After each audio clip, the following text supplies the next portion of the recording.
Nos presentamos. Nos acompañan os artistas protagonistas que non poden ser de outra maneira como Xosé Poldas, Isabel Somoza e Xavier de Sousa. Un equipazo. 3 persoas que desde fai máis de 3 anos e medio están a traballar para un proxecto que hoxe presentamos aquí.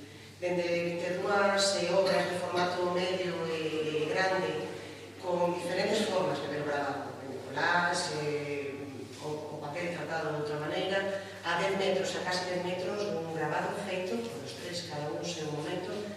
Unha exposición que teremos con todo o orgullo da gestión cultural ourensana ata o 6 de maio.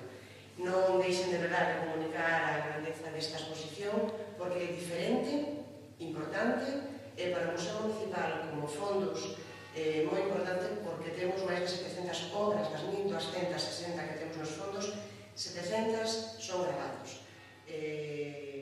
Arte puro, moi grande e moi grande.